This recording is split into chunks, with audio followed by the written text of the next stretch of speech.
Welcome to a world of ancient law and savage justice, the Vikings. We know about their fierce battles and fearless explorers, but what about their brutal punishments? Today, we're diving into the darkest side of Viking justice punishments. So cruel, so shocking, they've been lost to most history books. Stay with me, because what you're about to hear will haunt your mind. It's the Viking law system, justice.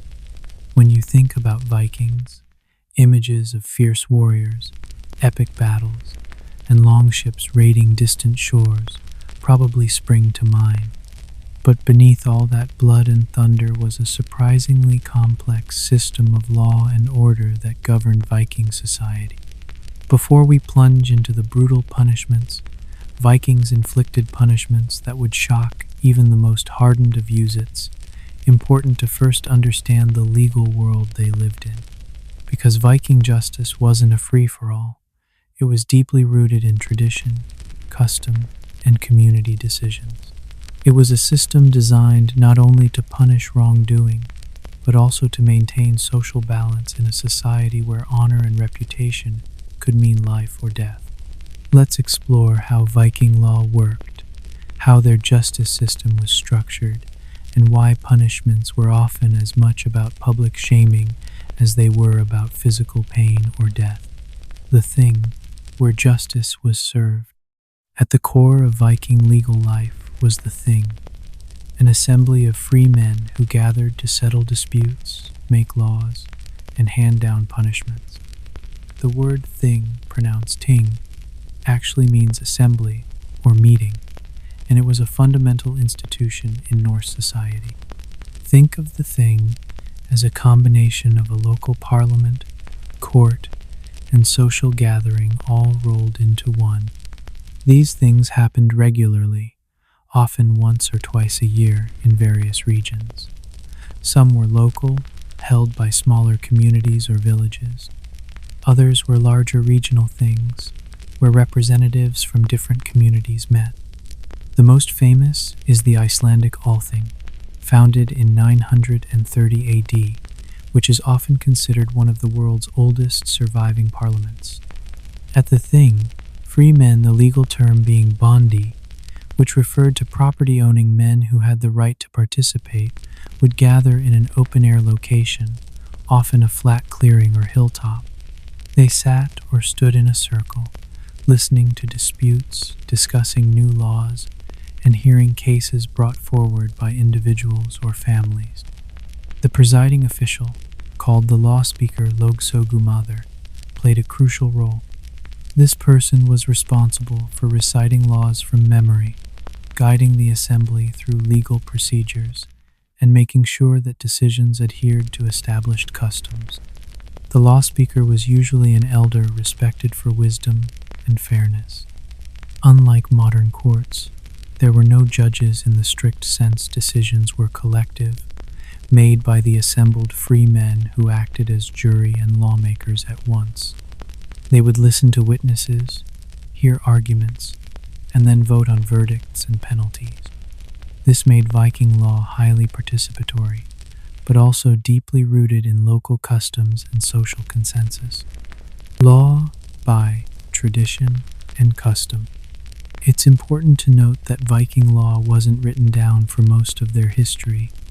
Instead, it was oral, passed down through generations by memory and recitation.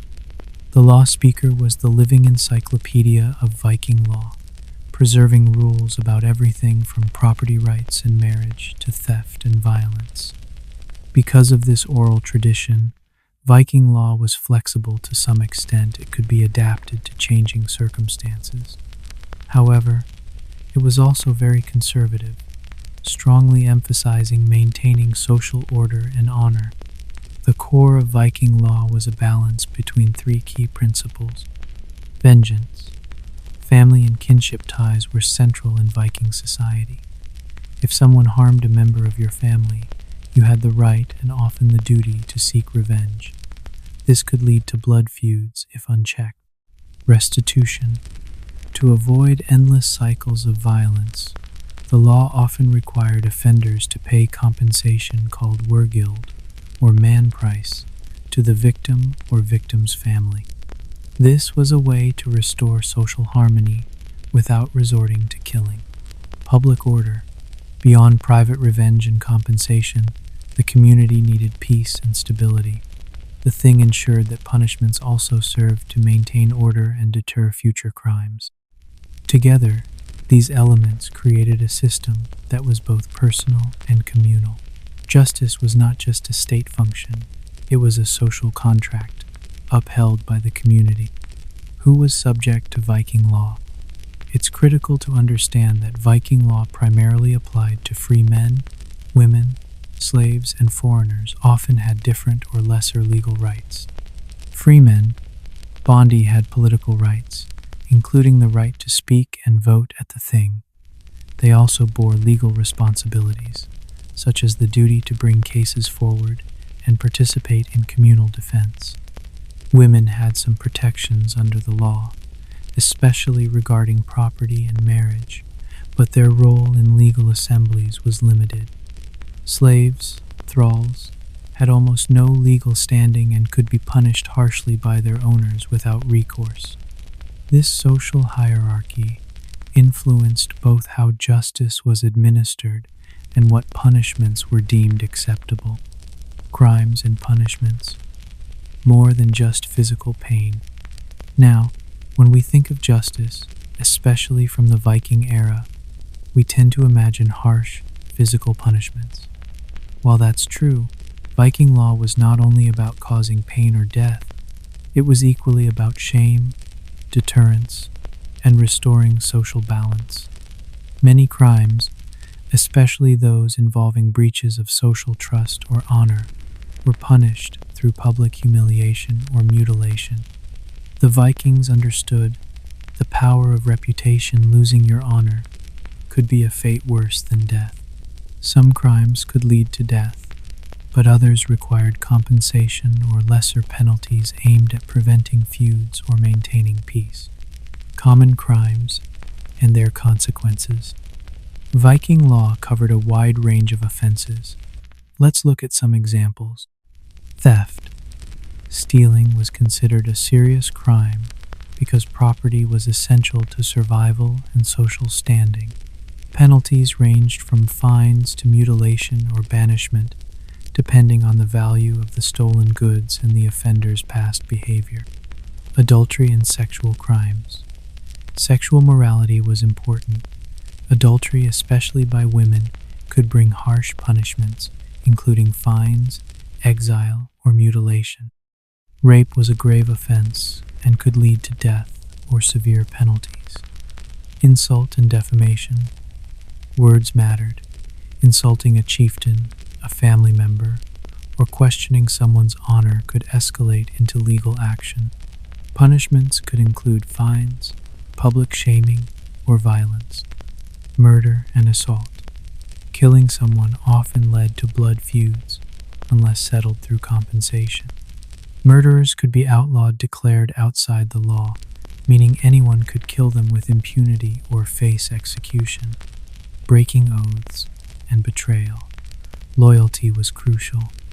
Betraying one's lord or kin could mean death or horrific punishments like the dreaded blood eagle. Punishments as social control.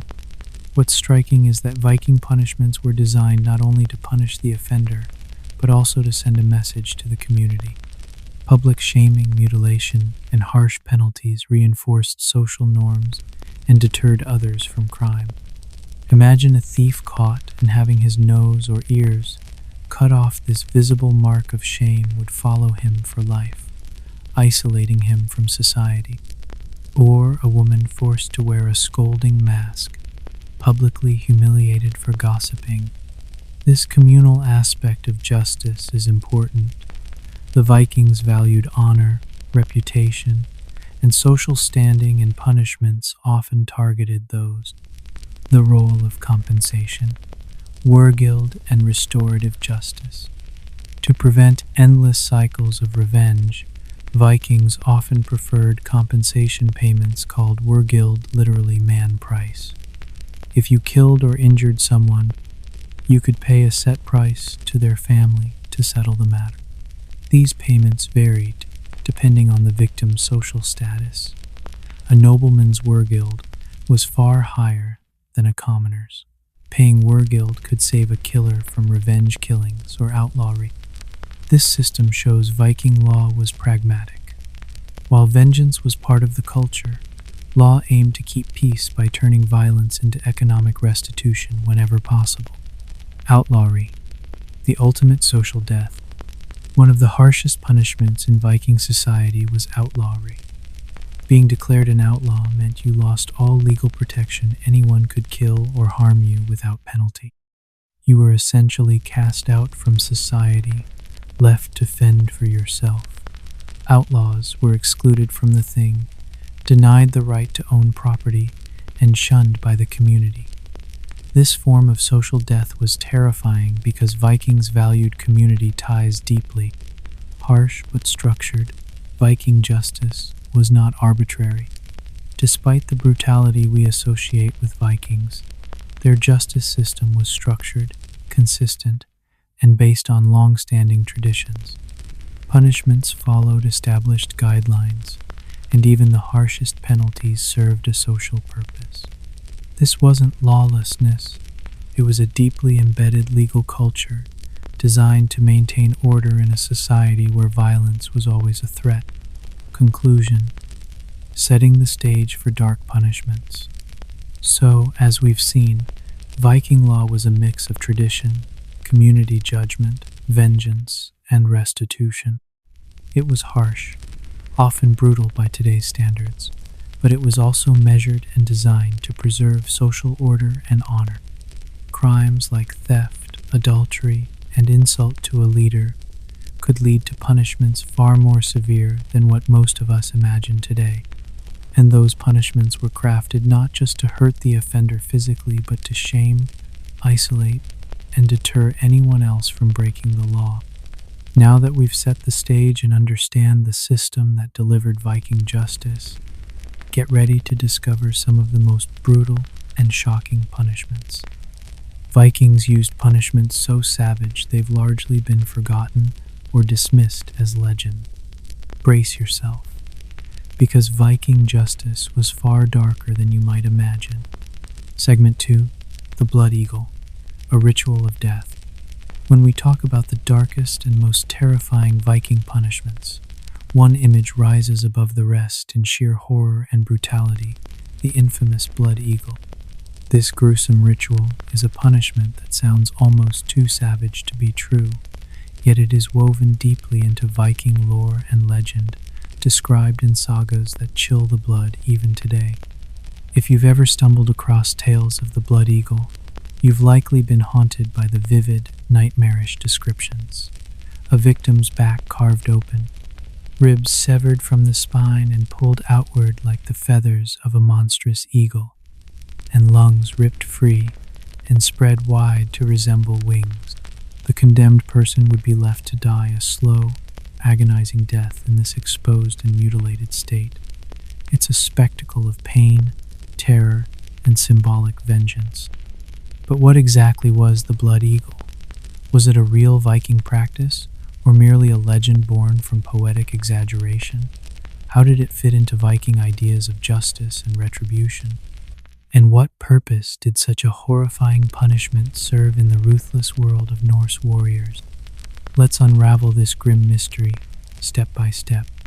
Origins and description of the Blood Eagle. The Blood Eagle appears in several Norse sagas and skaldic poetry, the traditional Icelandic stories and poems that capture Viking culture, history, and myth.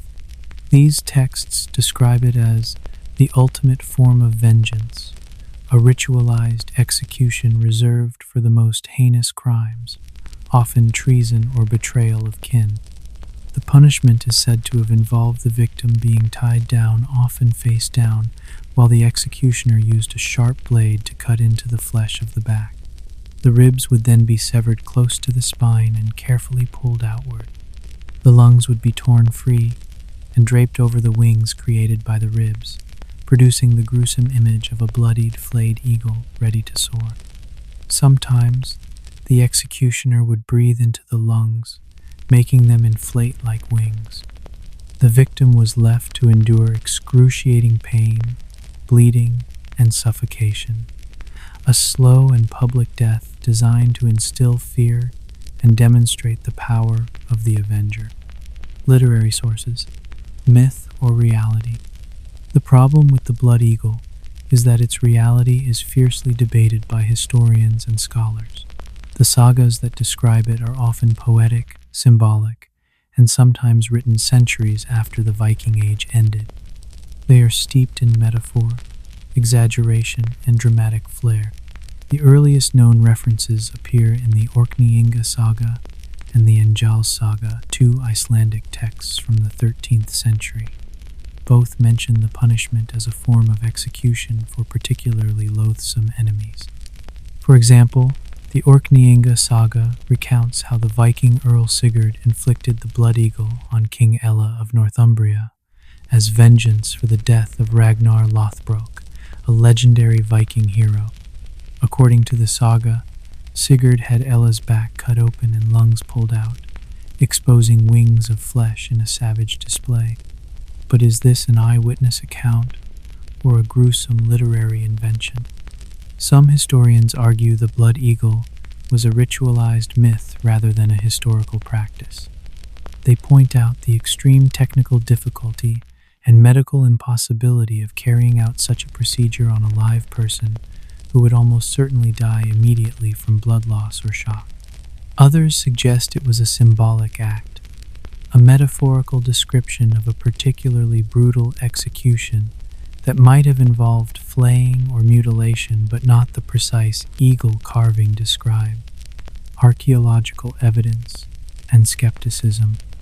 As of today, no direct archaeological evidence exists to prove that the Blood Eagle was ever actually performed. Skeletal remains showing the telltale winged rib damage have never been conclusively found. This absence fuels the skepticism of many modern researchers who see the Blood Eagle as part of Viking myth-making, a way to frighten enemies through storytelling rather than a common judicial practice. Medical experts have analyzed the described method and concluded it would be nearly impossible to survive the procedure long enough for the ritual's full horror to be enacted. Severing the ribs near the spine would cause massive trauma, likely killing the victim quickly. Some scholars argue the description may have originated from mistranslations or misunderstandings of Old Norse poetry, which is notoriously complex and symbolic. The term Blood Eagle might have originally referred to a metaphorical killing or a battlefield execution. Symbolism behind the Blood Eagle. Whether literal or figurative, the Blood Eagle carries powerful symbolism. In Norse culture, eagles and birds of prey represented strength, death, and the connection between the mortal world and the divine. By carving an eagle onto a man's back, the executioner was not just killing, but transforming the victim into a symbol of defeat and dishonor. It was a message to enemies and allies alike that betrayal or treason would be met with the most horrific vengeance imaginable. The public nature of the ritual, often recounted in sagas as happening before witnesses or in enemy lands, turned execution into theater, an act of terror meant to destabilize foes psychologically. This terrifying spectacle fit perfectly with Viking ideals of revenge and honor. Blood feuds were common, and vengeance was a sacred duty owed to family and tribe. The Blood Eagle in Viking justice. In the harsh realities of Viking society, punishment wasn't just about justice in a modern sense. It was about restoring honor, deterring enemies, and maintaining social order. The Blood Eagle, with its savage mutilation, served all these purposes in an extreme way. It was reserved for the worst offenders, those who committed the ultimate betrayals against their kin or king. Because Vikings placed such importance on reputation and loyalty, the Blood Eagle was a form of ultimate dishonor. Rather than a quick death, it prolonged suffering and marked the victim with a permanent symbol of disgrace. Real examples in the sagas. While some scholars dismiss the blood eagle as myth, Viking sagas vividly describe several cases. The execution of King Ella of Northumbria by Ragnar Lothbrok's sons, as mentioned earlier, is one of the most famous accounts. Another saga tells of the Viking warrior Ivar the Boneless, allegedly using the blood eagle against a defeated enemy king. In the Orkneyinga saga, the punishment is described as a response to heinous crimes, often involving betrayal. While these accounts are dramatic, they reflect the Viking mindset of revenge and brutal justice. Modern interpretations and cultural impact. The blood eagle has captured the imagination of historians, writers, and pop culture creators for centuries. From novels to TV shows like Vikings, it is often portrayed as the pinnacle of Viking cruelty, a horrific, brutal death reserved for the worst villains. But its lasting legacy is more complex. It reminds us how Viking justice combined violence, ritual, and symbolism, that punishment was as much about psychology and social order as physical pain. What the blood eagle tells us about Viking society. Whether or not the blood eagle was actually performed, the very existence of the legend shows how Vikings thought about justice and vengeance. They lived in a world where loyalty was sacred, betrayal unforgivable, and honor worth more than life itself. Punishment was public and symbolic, meant to reinforce social bonds through fear and spectacle. The blood eagle stands as a stark symbol of that worldview, savage, terrifying, and unforgettable.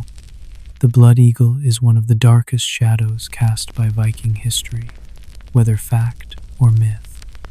It embodies the brutal extremes of Viking justice, a society where vengeance was not only personal but ceremonial.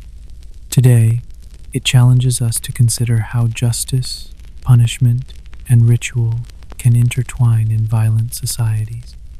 As we move forward, we'll discover even more brutal and shocking Viking punishments, each revealing a world where honor, fear, and death were inseparable. Scolding or shame masks, Viking punishment beyond death. When we think of Viking punishments, it's easy to imagine brutal physical torments, executions, mutilations, and savage death rituals.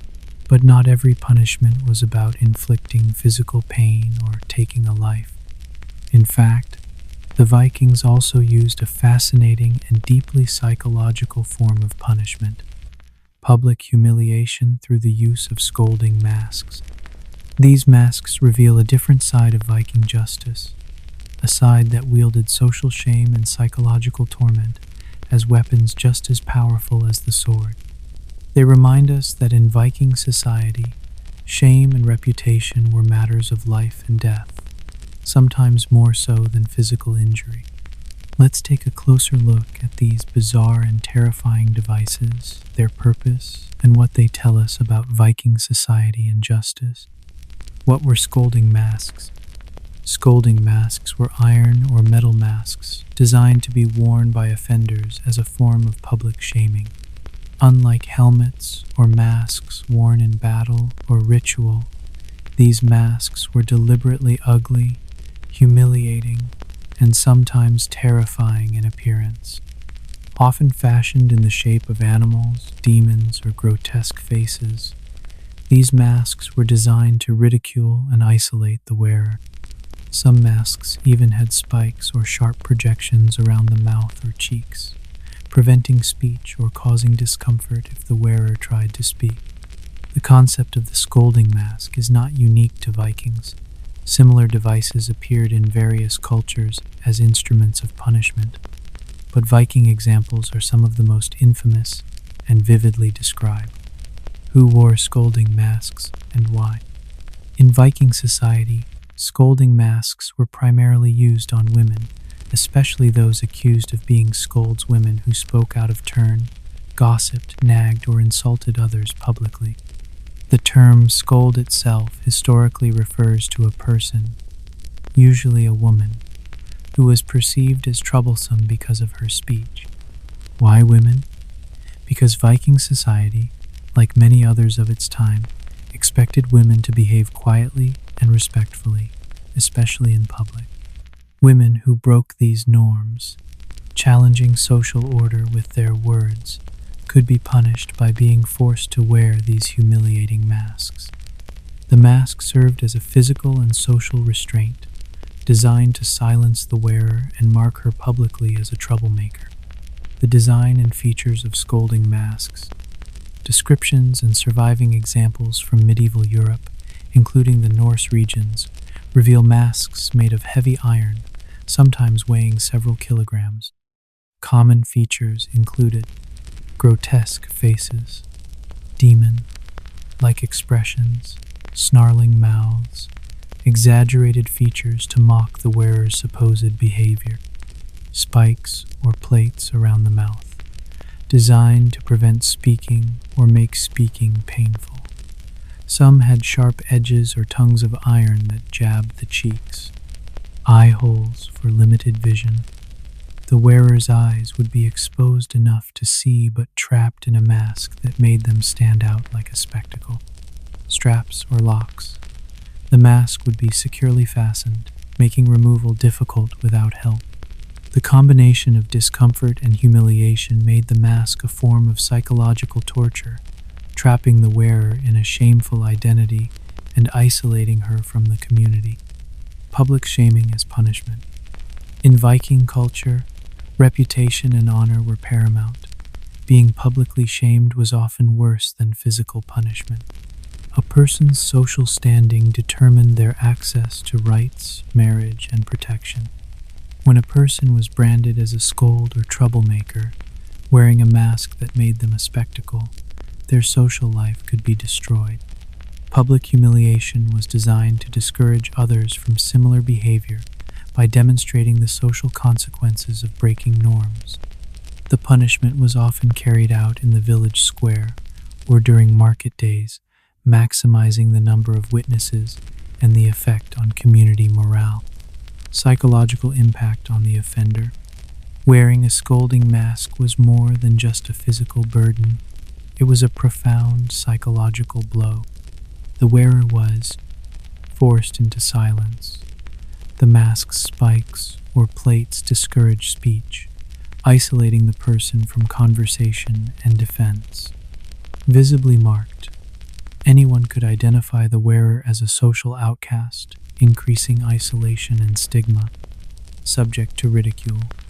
Passers-by might mock, laugh at, or verbally abuse the masked person. Denied dignity and respect. The mask stripped away the wearer's humanity, turning her into a symbol of disgrace. This form of punishment could lead to long-lasting trauma, as the masked individual was essentially sentenced to social death. The role of gender and social control. The use of scolding masks, primarily on women, reveals much about Viking social dynamics. Women in Viking society had important roles managing households, farming, and even participating in trade.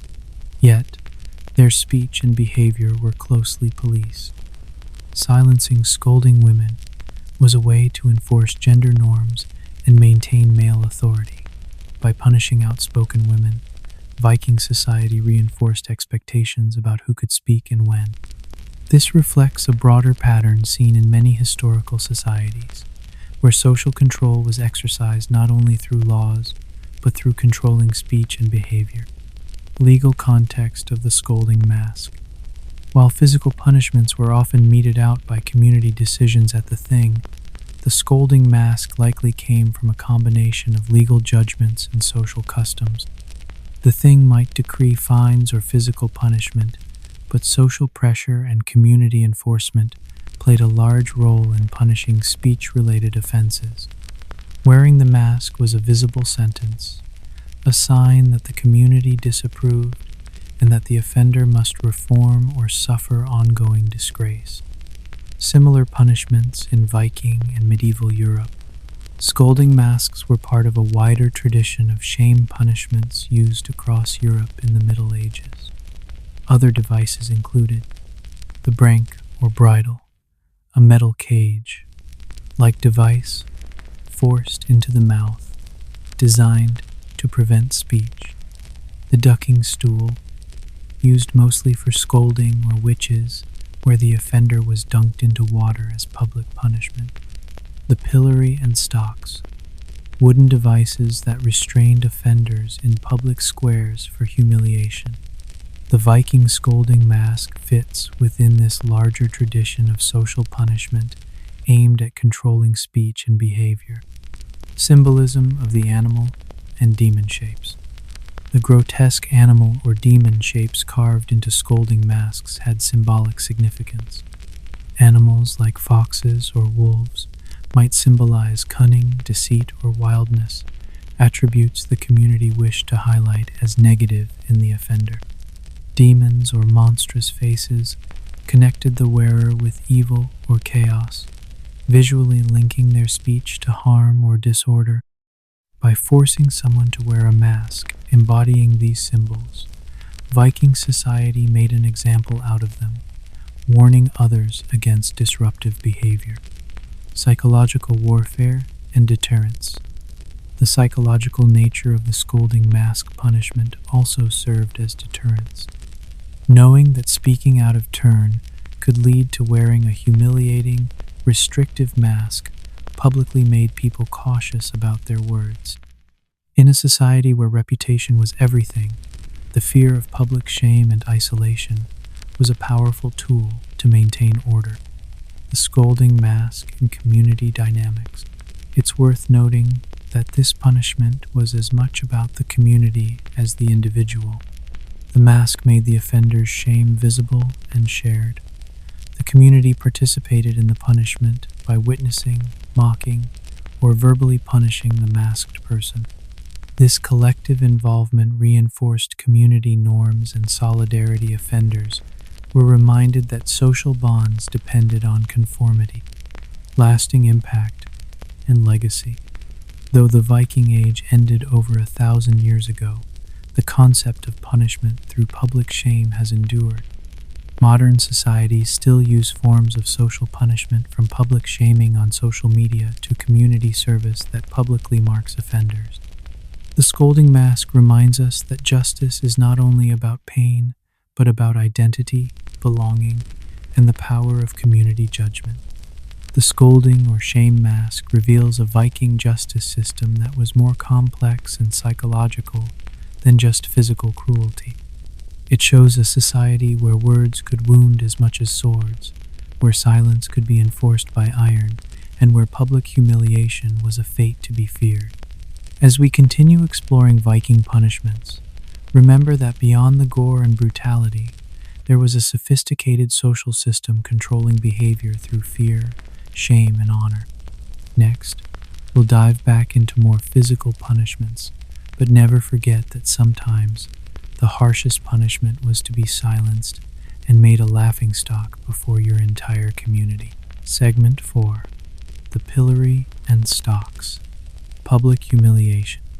When discussing Viking punishments, we often imagine savage acts of violence, mutilations, executions, or brutal death rituals. But the Vikings also understood the power of a different kind of punishment: public humiliation. One of the most common and enduring forms of this was the use of the pillory and stocks devices, designed to expose offenders to the scorn, ridicule, and sometimes violence of the entire community. This wasn't unique to Viking society. Many medieval cultures used these devices as a form of justice. But in the harsh, tightly knit communities of the Norse world, the pillory and stocks were especially powerful tools for enforcing social order. Being locked in one of these devices was more than just uncomfortable. It was a public spectacle that could destroy a person's reputation and social standing. Let's explore how these punishments worked, who they targeted, and why the Vikings relied so heavily on shame as a weapon in their justice system. What were the pillory and stocks? First, let's define what these devices actually were. The pillory was typically a wooden framework with holes where the offender's head and hands would be locked in place. The person stood upright, immobilized, often in a central village square or marketplace. The stocks were similar, but usually involved locking the offender's feet, sometimes along with the hands, in a wooden frame laid horizontally on the ground or mounted low to the floor. Both devices prevented escape or movement, forcing the offender to endure exposure to the public gaze, discomfort, and sometimes harsh weather conditions. Why use public humiliation? To modernize, locking someone in a wooden frame might seem like a mild inconvenience, but in Viking society, honor and reputation were everything. Public humiliation was a form of social death that damaged a person's standing in the community, which could mean loss of respect, business, friends, and protection. For a people who lived in close-knit, often dangerous communities, being ostracized could be devastating. Public punishments like the pillory and stocks served as a clear, visible signal to everyone that the offender had broken social norms and deserved to be shunned. Who was punished in the pillory and stocks? These devices were primarily used for minor offenses, especially crimes like theft of small property, drunkenness or disorderly conduct, gossip or verbal abuse, minor fraud or cheating, violations of local regulations. They were not typically used for the most serious crimes like murder or treason. Those warranted harsher penalties such as fines, exile, or death. Interestingly, both men and women could be subjected to these punishments. While Viking women had a different social status than men, both could be publicly shamed if they broke the rules. The experience of being locked up. Imagine the horror of waking up one day and finding yourself forcibly restrained in the village square, your head and hands locked in a rigid wooden frame. You're completely helpless. Passers-by might stop to stare, mock, or even throw rotten food and refuse at you. The noise of laughter, insults, and jeers would ring in your ears. You might be subjected to verbal abuse or even physical harassment, with little or no protection from the community or local leaders. Because the offender was immobilized, they were vulnerable not only to the elements, but to potential physical attacks, sticks, stones, or worse. Public punishment as a community event. The punishment was often carried out during market days or festivals, when crowds gathered. This maximized the shaming effect and served as a deterrent to others. Spectators might join in the mockery, and the offender's family or friends could feel the social consequences by association. The public nature of the pillory and stocks was meant to remind the entire community about the importance of following the law. The pillory and stocks as warning signs. Besides punishing the offender, these devices acted as warning signs. Offenders were often left in the pillory or stocks for hours or even days, depending on the offense. Sometimes, the bodies of offenders who had been executed were displayed in similar frames as a grim warning to others. The sight of a punished individual, exposed and humiliated, reinforced the consequences of wrongdoing in a very direct way. Physical and psychological effects. Beyond the humiliation, there were real physical dangers involved. Being locked in place for long periods could cause pain, cramping, and even injury. Exposure to cold, rain, or sun could weaken the offender. The psychological trauma of public shaming, isolation, and helplessness could be profound, leaving lasting scars. Pillory and stocks as preludes to harsher punishments. In some cases, the pillory and stocks were not the final punishment, but a prelude to more severe penalties. For example, a thief might be placed in stocks for a time to shame them before facing a fine, mutilation, or exile. This staged approach to justice combined humiliation with other forms of punishment, emphasizing the importance of social order Comparison with other Viking punishments. Unlike the horrific mutilations or death rituals, the pillory and stocks were relatively low on the scale of physical severity but high in social impact.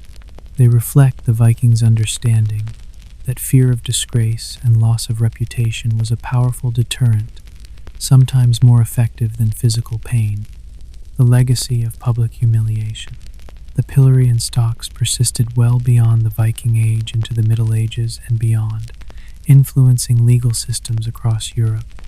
Even today, the idea of public shaming remains a social tool, though modern societies use different methods, such as media exposure or social media backlash. The use of the pillory and stocks reveals that Viking justice was about more than just punishment. It was about maintaining community cohesion and social order. By forcing offenders into the public eye, Vikings harnessed the power of shame and spectacle to enforce their laws. So next time you hear about Viking punishments, remember, sometimes the most cutting punishment was not a sword but a wooden frame in the eyes of an entire community. Cutting off the nose or ears, mark of shame. When we talk about Viking punishments, brutal mutilations often come to mind: the severed limbs, the bloody battles, the savage executions. Among these grim practices, one form of punishment stands out not just for its physical cruelty, but for the permanent social scar it left on its victims: cutting off the nose or ears. At first glance, this might sound like a mere act of physical violence, but in Viking society, it was so much more than that. It was a deliberate marking, a lifetime sentence to dishonor, social isolation, and rejection. Let's explore why this punishment was so feared, what crimes it was reserved for, and how it shaped the lives of those who survived it, often worse than death itself. Why mutilate the face? The face is the most visible part of our identity. It's how people recognize us, connect with us, and judge us. By targeting the nose or ears, Vikings struck at the very core of a person's identity and social standing. Removing these features made the offender instantly recognizable as a criminal, adulterer, or sinner. It was a living, walking warning to others, a stigma that couldn't be hidden or erased. Unlike punishments that left scars on less visible parts of the body, facial mutilation was impossible to conceal. It was designed to be seen, remembered, and feared. Crimes punished by facial mutilation. Facial mutilation was typically reserved for crimes that involved breach of trust, morality, or property violations. Common offenses included adultery and sexual offenses. Especially for women, adultery was a serious crime that violated family honor and social order. Mutilation served to shame the offender and warn others against similar transgressions. Theft. Stealing property could provoke mutilation, marking thieves so that their criminal past was public and lasting. Dishonor or insult. In a society where honor was everything, actions that brought shame to one's family or community might be punished by facial mutilation. The nose, a symbol of honor. In many cultures, including the Norse, the nose was seen as a symbol of honor, strength, and dignity. Severing or mutilating the nose was not only painful physically, but carried a deep symbolic meaning. You have lost your honor, your place in society. The phrase, cutting off the nose, has even entered modern language as a metaphor for self-inflicted damage or disgrace, though Vikings literally enacted this punishment. The ears, hearing and judgment. The ears were also targeted for their symbolic meaning. Ears represent listening, judgment, and social connection. By cutting off the ears, the Vikings symbolically severed the offender's ability to listen to social norms and participate fully in community life. It was a visible sign that the person had transgressed beyond forgiveness. How was the punishment carried out? The actual procedure was brutal and performed without anesthesia. The offender might be tied down while an executioner or community official used a sharp blade or axe to sever the nose or ears. The pain was excruciating, and the risk of infection or death was high. Even survivors faced a lifetime of physical and emotional trauma. In some cases, the mutilation was performed in public, part of the communal justice spectacle, to maximize shame and warning. The social consequences of facial mutilation. Surviving the punishment was only the beginning of the offender's ordeal. Facial mutilation meant permanent stigma. The mutilated face was a visible sign of guilt and dishonor that couldn't be hidden. Loss of marriage prospects. Marriage was crucial for social and economic survival. A mutilated person was often deemed unmarriageable, cutting off family and future. Social isolation. The offender could be shunned, mocked, or attacked by others, losing community support. Economic hardship. Without social connections, finding work or trading was difficult. Worse than death. For Vikings, honor and reputation were often more important than life itself. In this light, facial mutilation was sometimes seen as worse than death. Death ended suffering, but mutilation condemned a person to a lifetime of disgrace and isolation. It was a living punishment that haunted the victim every day. Facial mutilation in Viking law. Viking law codes and sagas mention mutilation as a prescribed punishment for certain crimes. It was part of a graded system of penalties, where physical punishment was combined with fines or exile. The decision to mutilate was often made by the Thing assembly or local leaders, balancing the crime's severity and the need for social deterrence. Historical and archaeological evidence. While direct archaeological evidence of facial mutilation in Vikings is rare due to the nature of preservation, historical texts, sagas, and comparisons with other medieval societies support the practice's reality. Written records describe individuals punished by having noses or ears cut off, often in cases involving adultery or theft. Comparison to other societies. Facial mutilation as punishment was not unique to Vikings. Many cultures used similar punishments to mark criminals or enemies. Ancient Romans sometimes cut off noses or ears as punishment or humiliation. Medieval European societies used ear cropping or branding. Even in the Middle East and Asia, facial mutilation served as a mark of disgrace. The Vikings' use of this punishment fits within a broader human history of using visible marks to enforce social norms.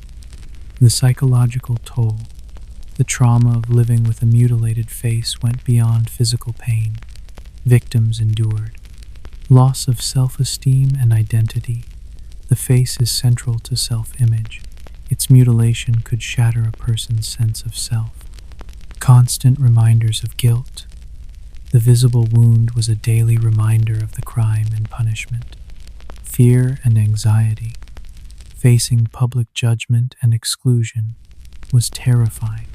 The role of honor in Viking society. Understanding this punishment requires grasping the central role of honor and shame in Viking culture. Honor was the foundation of social standing, family reputation, and personal identity. To be dishonored was to lose one's place in the world. Punishments like facial mutilation weren't just about deterrence. They were about enforcing the sacred code of honor. Cutting off the nose or ears was more than a physical punishment. It was a permanent brand of dishonor. For Vikings who valued honor above life itself, this was a sentence worse than death, condemning victims to a lifetime of shame, isolation, and hardship. As brutal as these punishments were, they reveal a society deeply concerned with social order, reputation, and justice values that shaped the lives and fates of everyone in the Viking world. Next, we'll explore another terrifying punishment that involved fire and destruction, adding yet another dark layer to Viking justice. Execution by burning. Fire as punishment and purification.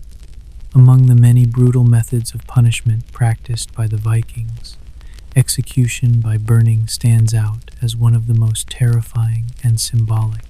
Fire was a powerful, force-destructive, uncontrollable, and awe-inspiring.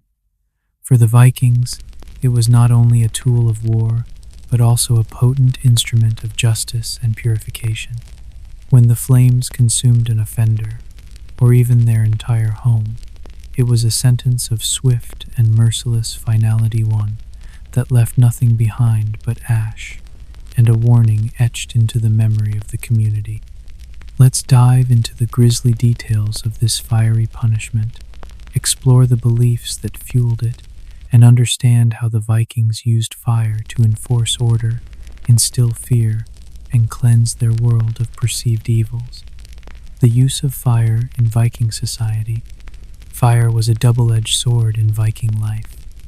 It was essential for warmth, cooking, and metalworking, but it was also feared for its capacity to destroy homes, crops, and lives in an instant. Viking raids are famously associated with fire villages. Monasteries and towns were often set ablaze during attacks. But beyond warfare, fire was also used domestically and judicially as a form of punishment. Execution by burning, though less common than other forms of death, was reserved for the gravest crimes, reflecting its symbolic and terrifying nature. Crimes punished by burning. Burning was typically reserved for offenses considered especially heinous or threatening to the social fabric.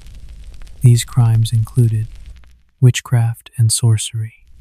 Vikings feared magic and those who wielded it, believing sorcerers could curse crops, people, or homes. Accused witches were sometimes burned to cleanse their evil. Treason or betrayal. Betraying one's lord or community was a crime that merited the harshest penalty. Burning served as a public and irreversible judgment. Murder or serial offenses. In some cases, offenders guilty of multiple murders or other serious crimes might be executed by fire. Crimes against the community, arson itself, or other acts that endangered the collective safety could lead to the offender being burned alive. The ritual and practical aspects of burning. Execution by burning could take several forms. Burning at the stake. The offender was tied to a wooden stake and set alight, enduring a slow and agonizing death. Setting ablaze a home or building with occupants inside. Sometimes entire homes were torched with offenders trapped inside, turning punishment into a total destruction of property and life. Public spectacle. These executions were often carried out publicly, maximizing their deterrent effect and communal significance. The process was both brutal and swift in its ultimate outcome, but prolonged in the suffering it caused. Fire as punishment and purification. The Vikings saw fire as more than destruction. It was also a purifying force. Burning a criminal was believed to cleanse evil from the community, preventing curses or bad luck from lingering. Fire symbolized a reset, a wiping away of corruption and sin. It destroyed both the offender's body and their evil influence. This dual role of furious punishment and purification is a recurring theme in Viking law and mythology. Fire in Viking mythology and belief. In Norse mythology, fire plays a significant and ambivalent role. The fire giant Surtur is prophesied to bring about Ragnarok, the apocalypse, be engulfing the world in flames. This association between fire and the end of things mirrors its use in punishment. Fire ends life, but also signals transformation or renewal. The Vikings' respect and fear of fire's power informed how they used it in justice, combining physical punishment with deep spiritual meaning. Fire raids versus punitive burning. The Viking image of setting villages ablaze during raids is well known and often romanticized in popular culture. But while fire raids were military tactics, punitive burning was legal punishment sanctioned by the community or rulers. This distinction is important. Burning as justice was not random destruction but a targeted sentence against offenders who threatened social order. Historical and saga accounts. Several sagas and historical accounts reference execution by burning. The Njal's saga tells of an offender burned inside a house as a form of communal justice. Chronicles from Anglo-Saxon England describe Vikings using fire to execute enemies or traitors. While sometimes poeticized, these accounts provide glimpses into the grim reality of burning as punishment, psychological impact, and community deterrence. The spectacle of burning was terrifying and served a powerful social function. It instilled fear in potential criminals. It reinforced the authority of leaders and the rule of law. It provided closure for victims and communities by visibly destroying evil. The flaming execution was a stark warning that some crimes would be met with utter destruction. Risks and consequences of burning punishments. Though effective as punishment, burning also posed risks. The potential for accidental fires to spread and destroy more than intended. The moral weight of inflicting such a cruel death. The possibility of backlash if the community sympathized with the victim. These risks meant burning was used carefully, reserved for crimes seen as truly deserving. Fire punishments, in a broader medieval context. Execution by burning was practiced throughout medieval Europe, often for crimes related to heresy, witchcraft, and treason. The Viking use fits into this larger historical pattern of fire as a tool for extreme punishment, combining physical suffering with spiritual condemnation. Execution by burning reveals a Viking justice system that was not only brutal but also deeply symbolic. Fire destroyed the offender's body while cleansing the community of their evil. It was a punishment that combined terror, spectacle, and spiritual meaning, making it one of the darkest yet most potent tools for maintaining order in the Viking world. Next, we'll explore another legendary form of punishment that blends myth and reality in Viking lore: the Iron Maiden. Myth, legend, and Viking torture. When we think of Viking punishments, one terrifying image often springs to mind: the Iron Maiden.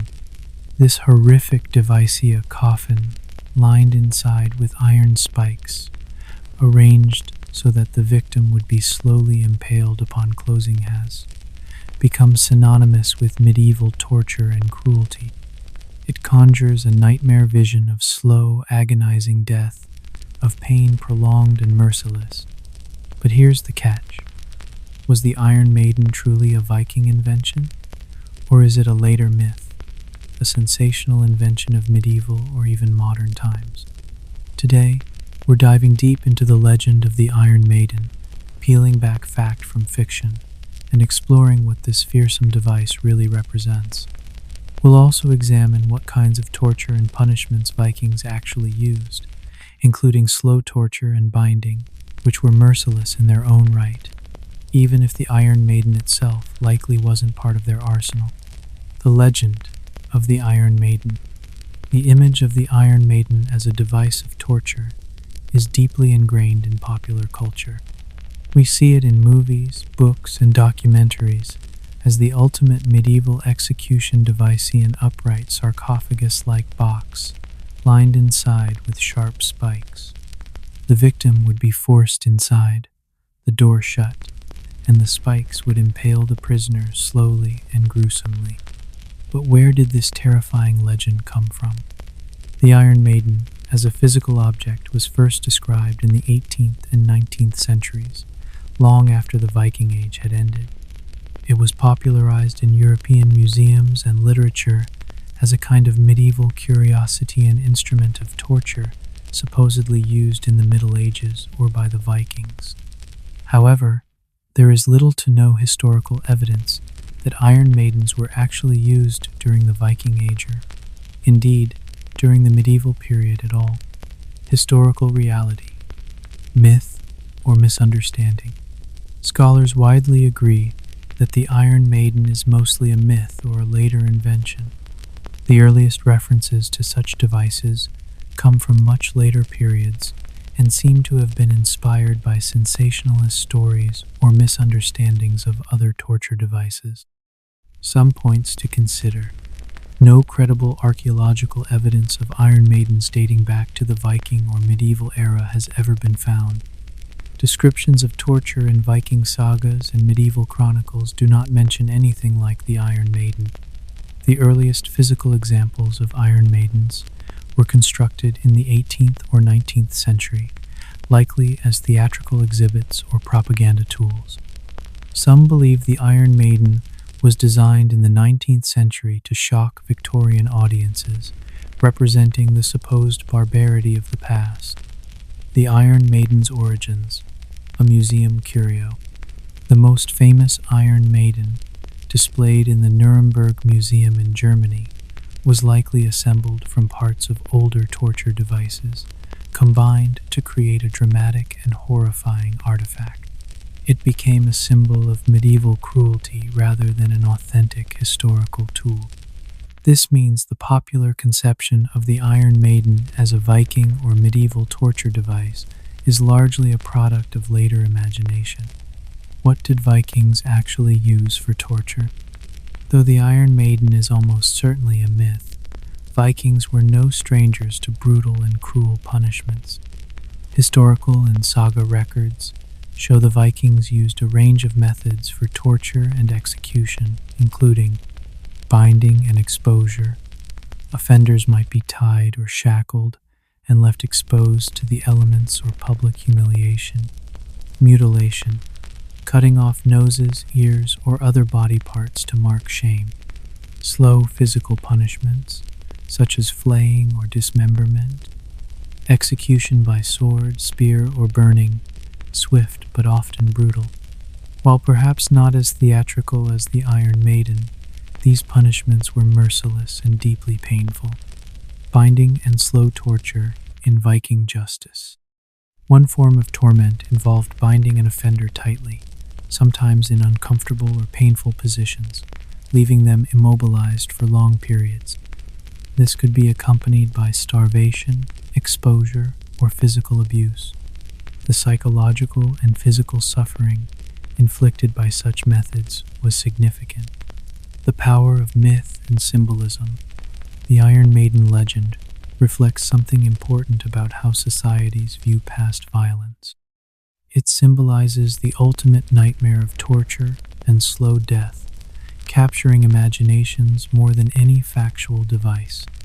For Vikings, the idea of a slow, agonizing death fits with some punishments like the blood eagle or flaying, which involved prolonged suffering. The Iron Maiden thus stands as a metaphor for Viking brutality even if it itself was never wielded. Why the myth persists. The enduring image of the Iron Maiden owes much to its sensationalism. Its dramatic design and horrific implications make it a powerful symbol in stories about medieval cruelty. This myth persists because it embodies fears of prolonged suffering and helplessness. It serves as a stark contrast to modern, more humane justice systems. It dramatizes history, making it accessible and gripping. Lessons from the Iron Maiden legend. While the Iron Maiden itself is a myth, it teaches us about how societies remember and reinterpret history, the ways that myths and symbols can overshadow facts, the human fascination with pain, justice, and punishment. The Iron Maiden may never have existed as a Viking torture device, but the brutal spirit it represents is very real. Vikings practiced merciless punishments, including slow torture, mutilation, and public executions. Understanding the difference between myth and reality helps us appreciate the complexity of Viking justice, a blend of brutality, ritual, and social control. Next, we'll explore the grim realities of Viking executions by hanging and drowning, shedding light on other dark methods used to enforce order. Hanging and drowning, Viking execution methods. When it comes to Viking executions, many imagine fierce sword battles or savage deaths by axe. But two of the most common and chilling methods of execution were much simpler, yet no less final: hanging and drowning. These punishments, swift and merciless, were tools of Viking justice, used to enforce order, punish offenders, and serve as public warnings. But beyond their physical effect, these executions were steeped in cultural beliefs and symbolism, especially concerning death, purity, and the supernatural. Today, we're going to explore how Vikings used hanging and drowning to carry out their laws, who was subjected to these executions, and the powerful meanings these methods held in Norse society. Hanging, the common Viking execution. Hanging was by far one of the most common methods of execution among Vikings. It was quick and final. A death by hanging could be swift, breaking the neck or cutting off airflow. Efficient.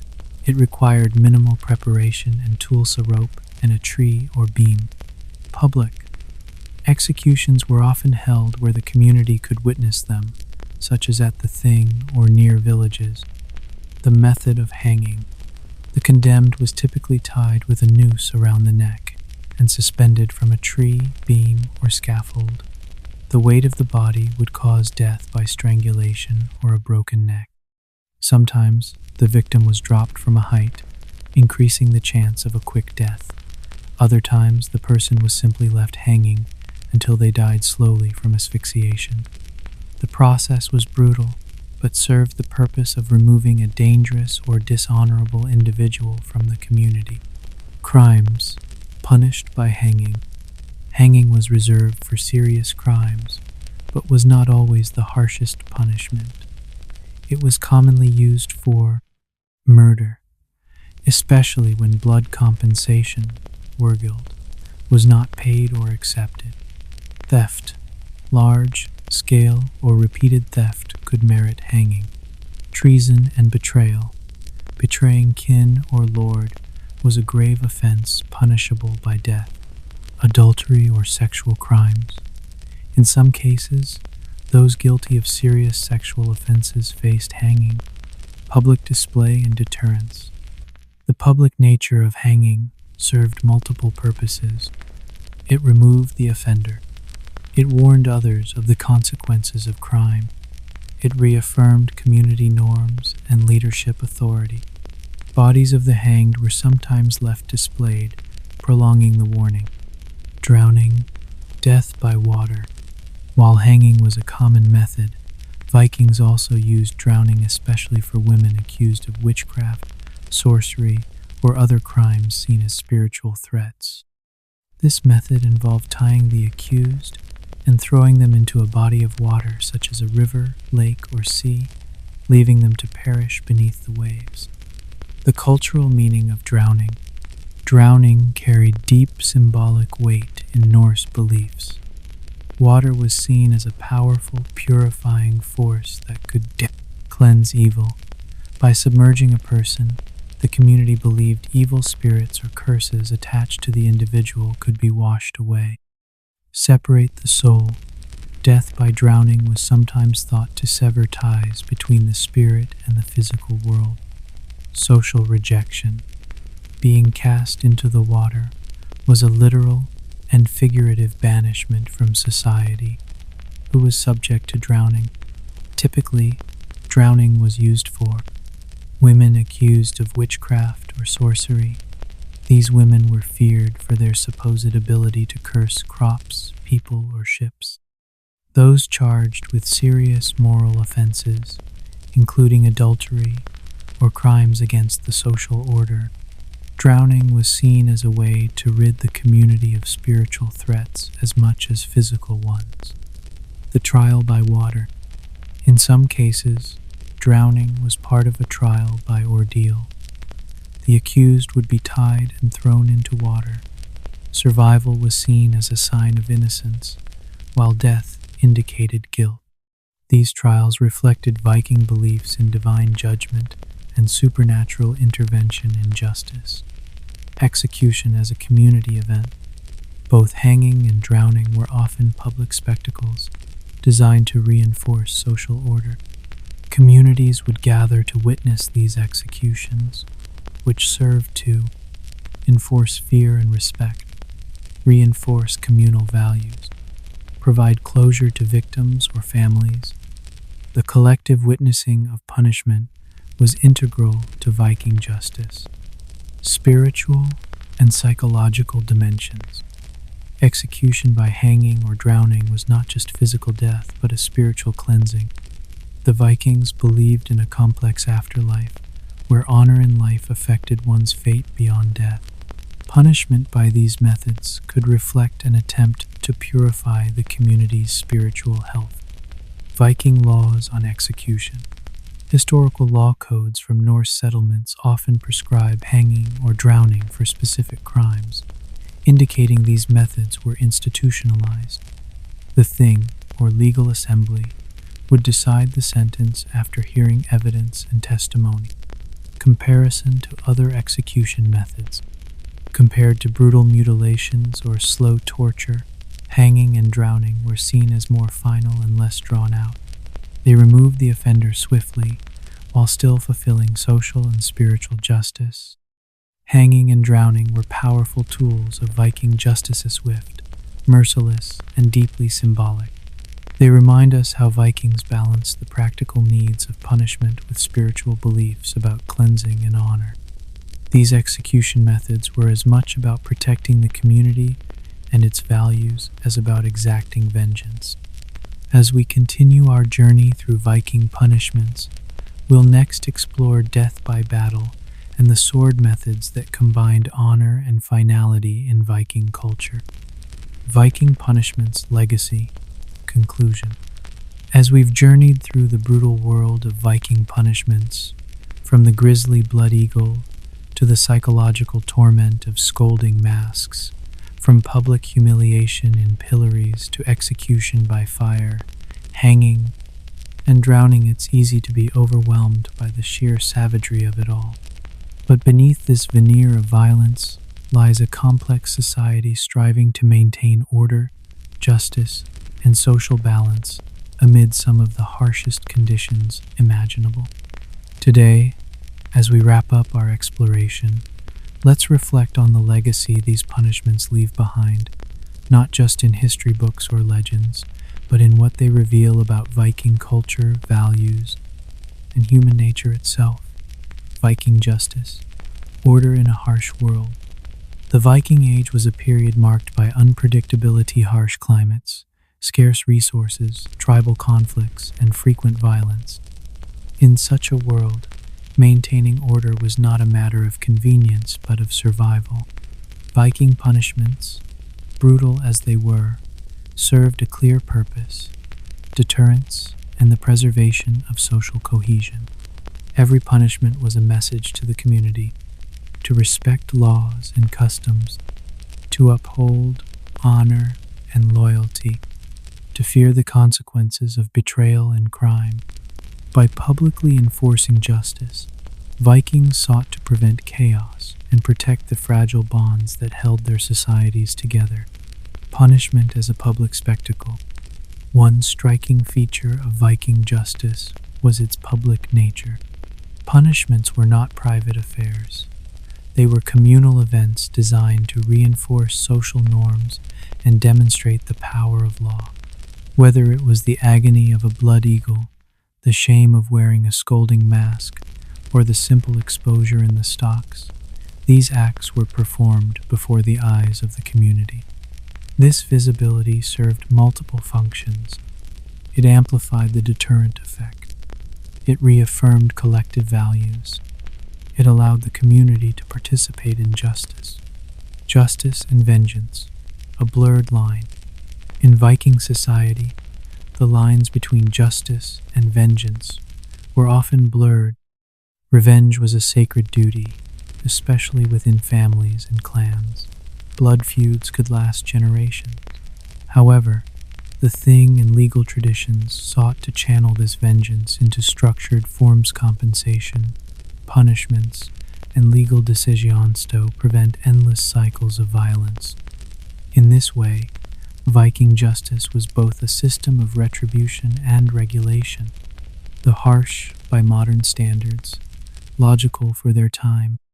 To modernize, many Viking punishments appear barbaric.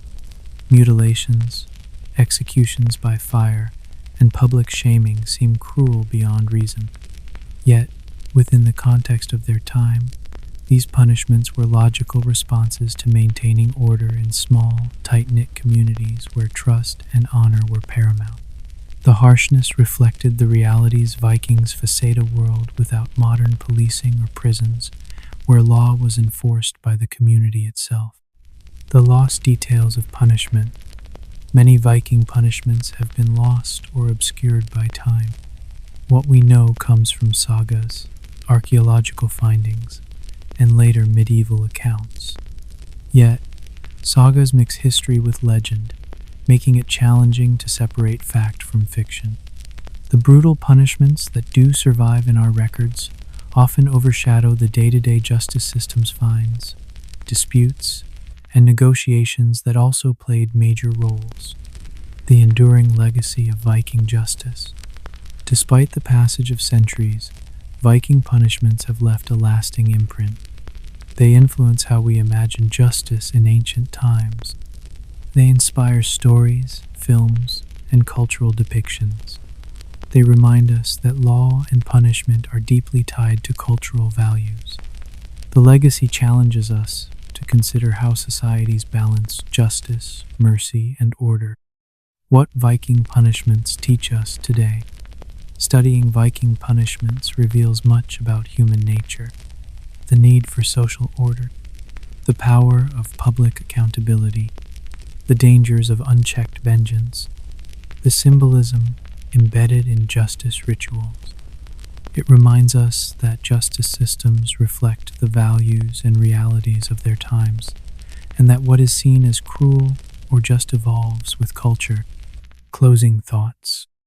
The world of Viking punishments was fierce, complex, and at times horrifying. But beneath the blood and fire was a society striving to protect itself, to enforce law, and to survive in an unforgiving world. As we look back, we see a culture where justice was public, where vengeance could be legal, and where punishment was as much about social meaning as about pain. Thank you for joining me on this journey through the dark side of Viking justice. If you enjoyed this exploration, please like, subscribe, and hit the bell for more deep dives into history's mysteries and legends. Until next time, stay curious,